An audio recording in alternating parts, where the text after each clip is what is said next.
Hey, everybody. Tim here. GraymanPOTA, amateur radio call sign, November Whiskey 9 Foxtrot. So I don't know about you guys, but I do not want to stop going out and doing Parks on the Air activations just because it's cold and snowy.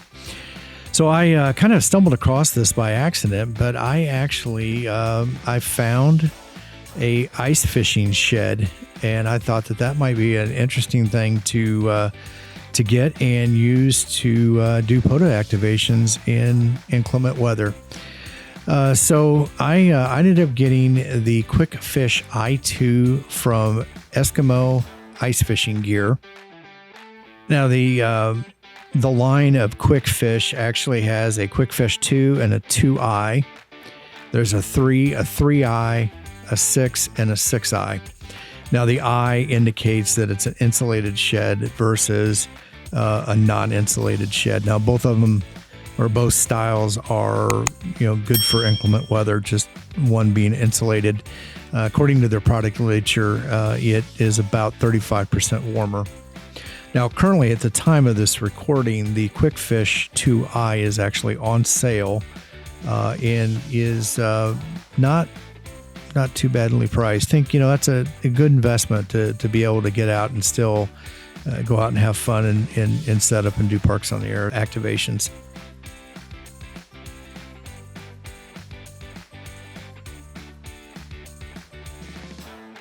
So as you can see, I'm pulling it out of the box here, and this thing is about 28 pounds in the carrying bag. It's a pretty heavy duty bag, and as you can see here, as I'm standing it up, it actually has shoulder straps that you can use to sling this over your back if you needed to carry it just a little ways, to go out on the ice or whatever. And then there's a cross strap that actually will link those two together, like you would see on a backpack to keep it from, kind of pulling apart on you. Now the ice shed is packed up in here, and it's one of these kind of instant pop-up type shelters. They claim it takes about 60 seconds. I will say that would probably be true if you had two people helping you do that. Now with the 2i, this is a two-person tent. It's roughly 5 feet by 5 feet for 25 square feet of floor space, but the sides do bow out because of the arc, the way they're designed. That does give you a little bit more room at the midway point. Now this has a skirt that goes all the way around it, and it's got on the bottom side of the skirt is a rubberized type material, vinyl material, and then the grommets are reinforced with like a web type material that's sewn in there, which will help support it as it's staked down into the ice.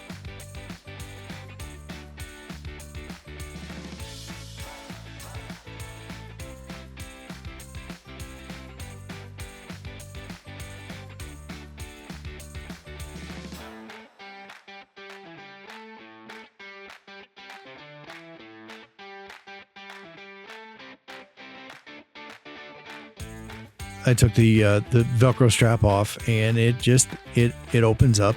Now I will make a confession, and that I tried to do this without reading the directions. So I had to go back and read the directions, and eventually got it opened up. But it's not real bad. But I would definitely say that it is a two-person. Well, it's easier to open up with two people, I think, because you've got somebody to hold it and somebody to pull it. What I ended up doing was basically pinning the corner down with my foot and holding the material, and then I was able to pop out the side. So once you get all four sides out, that is not that big of a deal.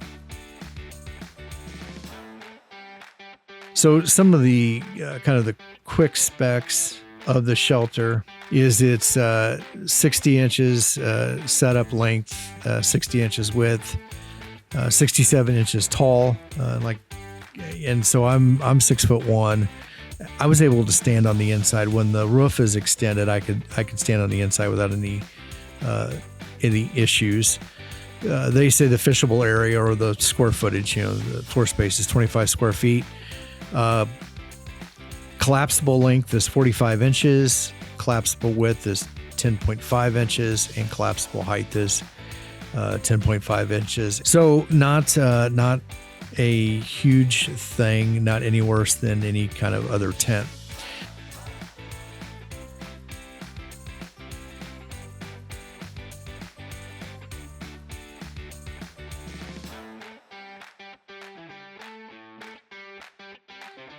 So if you followed me over from the Overlanding channel, you've probably heard of or aware of Gazelle tents.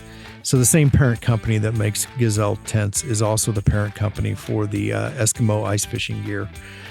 So it's the same, U.S. based company, and it's good quality. So this does come with 6 ice anchors that you can use to drill into the ice with.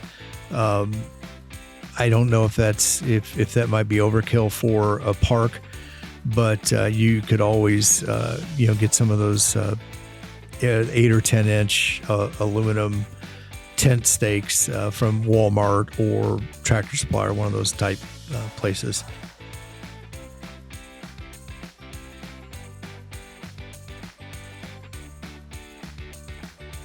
So the ice shelter has 4 vinyl windows, one on each side. It's kind of an upright window like that. It has a piece of vinyl plastic.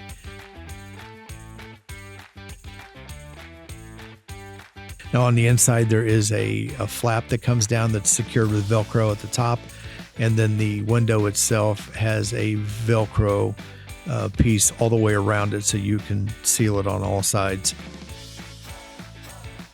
Each side in the middle there has the pole, which you can also use to run guy wires off of, or guy lines off. And then above the window on the 2 sides has this vent up above it that you can open up on the inside to allow fresh air in.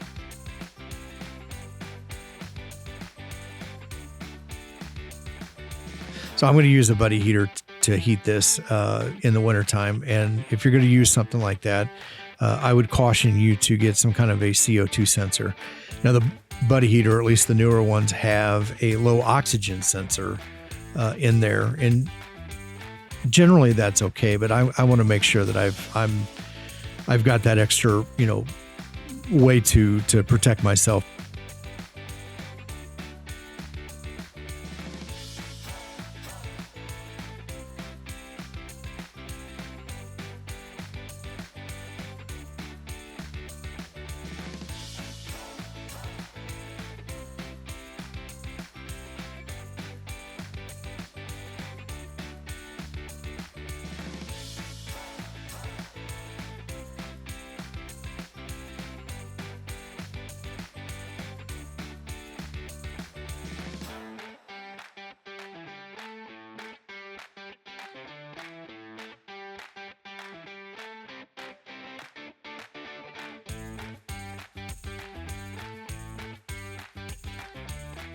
So the nice thing here on the side, we've got this Velcro patch that you can swing your door around and stick it to, so it stays out of the way as you're bringing equipment in and out of the shelter.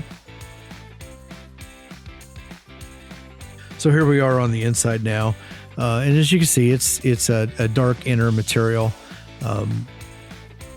Here's the flap for the window, and then you can detach the window from the Velcro if you want to actually open it up and use it. So you can do it just a corner, or you can pull the whole window out, and then here's the flap on the inside for the vent. As you can see there's a mesh to keep things from coming through. Although I don't know of too many bugs that would be out at this time of year, but you never know. So it's not like a real fine, like mosquito type protection, but it's going to stop any of the bigger things that might want to come through. With all 4 of the windows open, it does provide a fair amount of light on the inside. And then you can obviously, depending on what the weather is, you can have the door open. As you can see here, from the inside, I can reach out, I can zip up the door, and makes it fairly easy to get in and out as you're operating. CQ Parks on the Air, CQ Parks in the Air, November Whiskey 9 Foxtrot, calling CQ Parks on the Air from Park Kilo 4215, the Morgan Monroe State Forest. November Whiskey 9 Foxtrot, calling CQ Parks on the Air and standing by. Alpha Delta 2, Charlie Delta 2, November Foxtrot, India. Alpha Delta 2, Charlie November, you are 5-9 into the park today. Is there an Alpha Delta 2, Charlie November? Charlie Delta, Alpha Delta 2, Charlie Delta, QSL.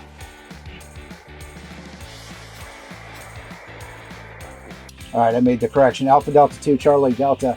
You are 5-9 into the park today. Thank you, Tim. 5-9 New Jersey, 73. All right, 73. Have a great afternoon. November Whiskey 9 Foxtrot, QRZ. November 2, November Foxtrot, India. November 2, November Foxtrot, India. You're 5-9 into Park Kilo 4215. Roger, Roger. Thanks for the 5-9. You're also a 5-9 in November Yankee. All right, thank you for the 5-9 into New York. You have a great afternoon in 73. You too. Thanks for your activation today, 7-3. November Whiskey 9 Foxtrot, QRZ. Whiskey 7, Delta Mike Whiskey. I heard you there, Park. 1 second, please. Whiskey 7, Delta Mike Whiskey. You're 5-9 into Park Kilo 4215. You're 5-9 into Utah. Thanks for being out there in 73. All right, thank you for the 5-9 into Utah. You have a great afternoon in 73. Go ahead, Park. Kilo, India 5, Zulu X-Ray Delta. Kilo India 5, Zulu X-Ray Delta. You're a 5-5 into Park Kilo 4215. USA, you are 5-9 into Kilo 3032, Texas. I copied the 5-9 into Park Kilo 3032, QSL. Thanks for your activation at 73. All right, well, thank you for your activation too, and have a great afternoon, 73. All right, well, it's actually starting to get dark. I'm going to wrap it up.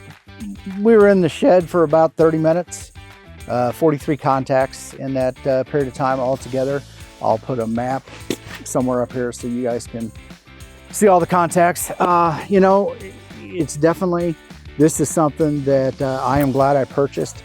It is going to give me the ability to extend my POTA season here in the central United States, but you know, even for our friends up further north who are already getting snow. Not a big investment, less than 200 bucks. I'll put links down below for this and the buddy heater, and also that carbon monoxide detector I talked about if you're gonna close this thing up and run some kind of a combustible heat source. So, like I said, I'll put links to all this stuff down in the description below. There'll be affiliate links on Amazon. It doesn't cost you anything, but it does give a little money back to the channel, so I can, pay for stuff like this to go out and make videos. So, with that being said, if you like this video, please hit the like button down below. Subscribe to the channel if you haven't done so already. Share this content with your friends, and hopefully one day we'll catch you on the air. But until then, I have a video right over here that I think you might be interested in.